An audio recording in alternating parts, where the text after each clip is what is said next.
अब शांत रहें। अरे अब शांत रहें भाई, माननीय सदस्यगण। अरे भाई आगे बात, अरे हो गई। माननीय सदस्यगण, सब लोगों ने जो आसन के प्रति भावनाएं प्रकट की, मैं उनका सम्मान करता हूं, आदर करता हूं और उनको अपनी ओर से आभार भी व्यक्त करता हूं। भारत में लोकतांत्रिक व्यवस्था है। लोकतांत्रिक व्यवस्था में संसद, विधानसभाएं सब उसमें काम कर रही हैं।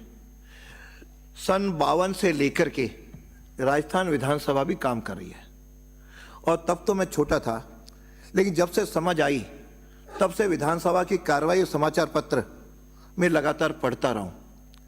लेकिन तब से लेकर के आज तक कभी भी ऐसी घटना नहीं घटी। विरोधाभास भी हुआ, आंदोलन भी हुए, खड़े होकर विरोध भी हुआ और एक दो तीन बार यहाँ पे धरने भी, दोनों पक्षों में से किसी न किसी ने धरने दिए। धरने के दौरान भी कभी भी ऐसी बात मैंने नहीं सुनी जिस प्रकार का यहाँ पे उन्होंने भाषण दिया, वातावरण दिया। वह भी किसी साधारण सदस्य ने नहीं, एक पार्टी के प्रदेश के अध्यक्ष ने। और उसमें मुझे लगा कि सारी गरिमा और मर्यादाएं का तार तार हुई, जिसको कोई भी आप में से की तरह, बाकी मैं समझता हूं उनमें से भी व्यक्तिगत रूप से कुछ लोगों ने आके जब बताया, उनके मन में भी पीड़ा है, क्योंकि पार्टी के साथ जुड़ाव होने के कारण वो खुले में नहीं कर पा रहे हैं। और लगातार आसन पे आरोप लगा रहा था कि साहब पक्ष विपक्ष दोनों तो एग्री हैं, आप एग्री नहीं हो, जबकि बात गलत थी। और उसके आधार पे मैंने बड़ा मन रखते हुए भी जैसे ही परसों शाम को आया, बात करने के प्रयास किए, वरिष्ठ लोगों से भी टेलीफोन से भी बात हुई। और कल जब सदन में आया, सदन के आने के बाद भी जिस तरह से प्रश्नकाल के दौरान व्यवहार हुआ विपक्ष का, मैंने बार बार अपील की कि बैठ जाए। और ये नियम है कि जिसको निलंबित सदन करता है, अध्यक्ष नहीं करता, सदन का प्रस्ताव लाता है, हम सब मिलकर के उसका प्रस्ताव को पारित करते हैं। उसमें निलंबित सदस्यों को तुरंत यहां से चला जाना चाहिए था, फिर भी नहीं गए, धरना दिया। धरने में मुझे प्रसन्नता है कि सत्ता पक्ष ने उनके पूर्ण उनका सम्मान किया और उनके लिए जो व्यवस्थाएं थीं वो मेरे सेक्रेटरी ने और आप सब ने मिलकर के उनकी समुचित व्यवस्थाएं की। उन व्यवस्थाओं के बावजूद भी कल जो दृश्य खड़ा हुआ, मैं समझता हूं कि यह शर्मसार करने वाला भी है। और बार बार कहा जाता है कि बाप को बड़ा मन रखना होता है। बाप बड़ा मन तब रखता है जब बेटा भी बेटे का कर्तव्य निभाए। यदि बेटा नहीं निभाए तो कहीं सा बाप भी फिर अलग होकर के घर से भी विदा कर देता है। कभी बाप फिर बेटे को घर में नहीं रखता, बड़ा कठोर मन होता है। लेकिन कठोर मन से यह भी व्यवस्था कई बार बाप को लेनी पड़ती है। हम संसदीय व्यवस्थाओं में रहते हैं, इसलिए बड़ा मन करके ही कल मैंने सबको बुलाया। सत्ता पक्ष के भी लोग थे, विपक्ष के लोग भी थे, इनके वरिष्ठ लोग भी थे। वहां पे सारी बातचीत के बाद भी सारी बातें भूल करके व्यवस्था हुई। और आज वो कह रहे हैं निलंबित वालों को तो ना लॉबी में बैठने का अधिकार। मुझे बता दें नियमों में कहाँ बैठने का अधिकार है। कल स्पेशली परमिशन दी कि सदन में चूंकि डेडलॉक हम तोड़ना चाह रहे थे, सत्ता पक्ष भी तोड़ना चाह रहे थे, कई और हम सब भी चाहते थे कि सब लोग आ जाएं, इसलिए बड़ा मन करके उनको बाहर भेज करके वापस, स्पेशली जो आज तक के विधानसभाओं के इतिहास में पहली बार है कि राजस्थान में उनको अंदर आने की अनुमति दे करके और बोलने की अनुमति दी। वहां पर जो वरिष्ठ व्यक्ति थे, मैं उनके नाम भी सबके सामने, अब कोई उसमें छिपाने की बात नहीं है, सर्वसम्मति बनी कि सदन में उनको बुला करके वह अपने व्यवहार पर खेद प्रकट करेंगे। पहले माफी की बात थी, लेकिन माफी चूंकि उनको लगा तीखा शब्द है, तो फिर भी बड़ा मन रख करके हमने कहा वो अपना खेद प्रकट करें। उसके बाद जब वो खेद प्रकट कर लेंगे, मैं उनके निलंबन की भी, निरस्त करने के भी सदन उस पर विचार करेगा। और उस समय हमारे मंत्री जिसको विषय को लेकर के चला है कि आज भी उस लाइन को पढ़ा है, मंत्री जी भी ऐसा कहने को तैयार थे कि उनकी ऐसी कोई भावना नहीं थी। वह सदन में सबके सामने मैंने कहलवाने के लिए हाँ भर दी कि मेरी जिम्मेदारी है, मंत्री जी बोलेंगे। लेकिन शायद वो चाहते नहीं थे कि मंत्री को ये बोलें। अब बार बार कैसा मंत्री नहीं बोले इसलिए हमने खेद प्रकट नहीं किया।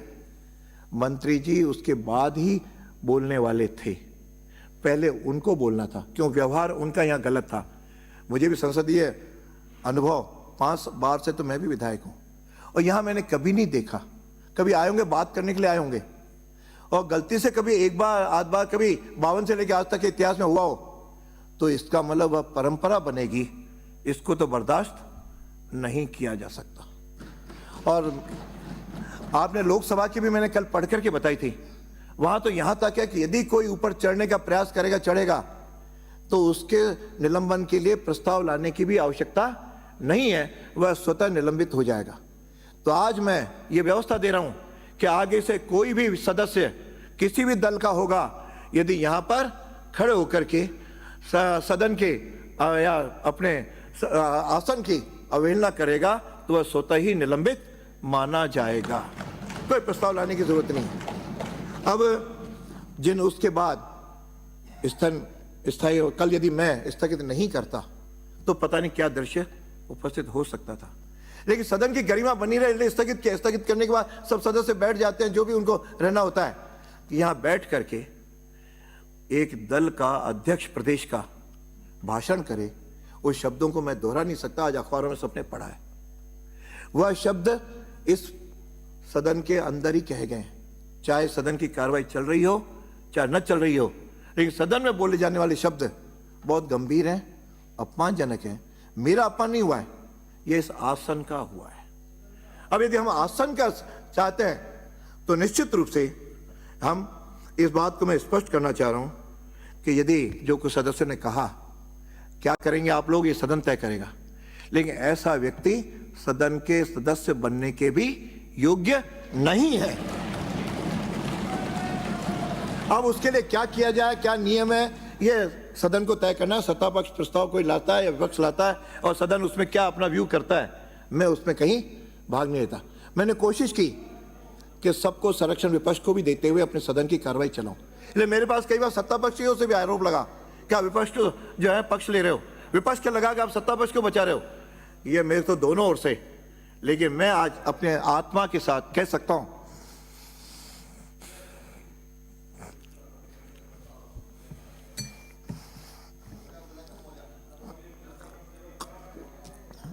कि मैंने कभी भी पक्षपात नहीं किया और न करूंगा। इसके बाद भी यदि इस तरह के शब्द सुने जाएं तो मन को पीड़ा होना स्वाभाविक है।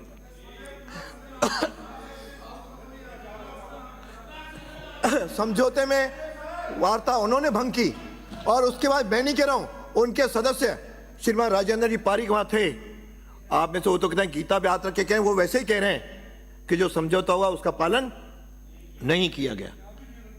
इसके बाद भी वो इस तरह का बाहर अभी भी टीवी पे जिस तरह का अपना शब्दों का उपयोग करें, विरोध होता है, मैं सहमत नहीं होता, असहमत हूं, विरोध होता है, ये सब भाषा, लेकिन सदन के लिए और अध्यक्ष के लिए, आसन के लिए आज भी जिन शब्दों का उपयोग हो रहा है, क्या ऐसे वातावरण में कोई बात होना कितना उचित होगा, यह आप सदन तय करें, उसे मैं तय नहीं करूंगा।